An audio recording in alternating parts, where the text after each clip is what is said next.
으슥한 산골, 수상한 돌문 너머 이 경기장 같은데 콜로세움 같은 크죠, 넓죠. 많아요. 엄청 많아요. 오늘의 미스터리엔 산꼭대기 원형 건축물의 정체를 파헤칩니다. 푸른 바다가 펼쳐진 강화도의 한 마을. 오직 이곳에서만 볼 수 있는 기묘한 건축물이 있다고 합니다. 크죠, 넓죠. 둥그렇게 됐죠. 오른쪽으로 이렇게 돌아. 그러면은 거기 마을 주민의 말에 따라 가파른 산길을 오르길 한참 어지럽게 자란 나무 아래 낙엽만 수북한데 산꼭대기에 네모난 돌들이 차곡차곡 쌓여 있습니다. 돌틈 사이에 초록 이끼가 낀 것이 꽤 오랜 세월이 지난 듯한데 돌벽 아래에 입구로 보이는 구멍까지 뚫려 있습니다. 조심스럽게 안으로 들어가자 수풀만 무성할 뿐 텅 비어 있는데요. 정확한 확인을 위해 드론을 띄워봤습니다. 하늘에서 내려본 모습. 견고한 돌벽이 커다란 원을 그리고 있습니다. 동그란 건축물이라니 생소하기만 한데요. 이리저리 살펴봐도 그 쓰임새를 쉽게 짐작할 수 없습니다. 아무도 찾지 않는 산속에 거대한 건축물을 세워둔 이유는 대체 무엇일까? 단서를 얻기 위해 정확한 크기를 재보기로 합니다. 끝도 없이 늘어나는 줄자. 건축물의 높이는 2.8m, 지름은 무려 26m에 달하고 있는데요. 그야말로 어마어마한 규모. 대체 정체가 뭐죠? 야, 이거 저거 어떤 거야? 헬기장이야, 내가 볼 때. 헬리콥터. 헬기장 아닐까요? 헬리콥터들 섰다 앉았다 하는 자리 같이 뭐. 도로가 들어서기 힘든 산 정상에 헬기장이 들어서는 경우 종종 있죠. 물자 운반부터 조난객 구조까지 여러 역할을 한다고 합니다. 이곳 역시 산악 헬기장은 아닐까요? 헬기장을 마련할 적에는 거기에다가 돌로 페인팅을 한다든가 H자를 통상적으로 표시를 해서 운용을 하는데 그런 표시 자체는 보이지 않았어요. 옆에 건축물 이런 것들은 필요하지 않아요. 이 섬으로 인해 가지고 더 장애만 될 수 있는 거지. 동그란 돌벽은 오히려 헬기 이착륙에 방해가 될 거라고 합니다. 원형 건축물의 정체는 점점 미궁에 빠져가는데 우리 저런 데 산악회가 그러면은 근데 강안도 쪽인지 아주 어딘 쪽인지는 이런 게 내가 본 것 같아. 둥그런 거 거의 다 둥그렇지. 거의 이런 데가 많아요. 이러한 원형 건축물이 하나가 아니라고요.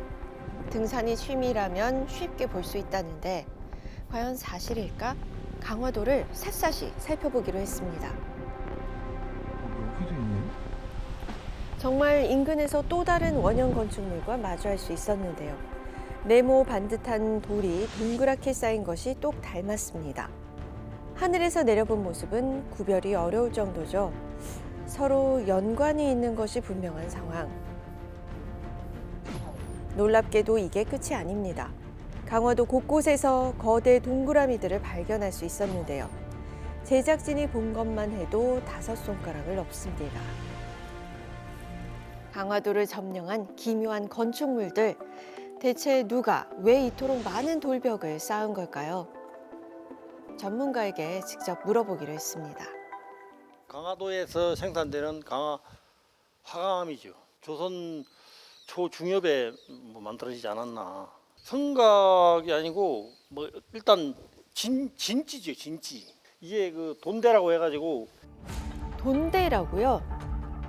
돈대는 외적의 침입에 대비하는 소규모 군사시설인데요.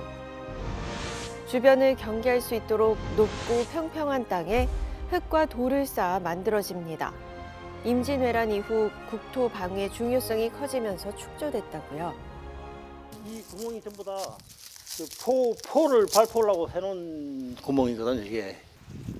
돈대에 뚫린 작은 구멍들은 대포를 쏘기 위해 마련한 포좌라는데요.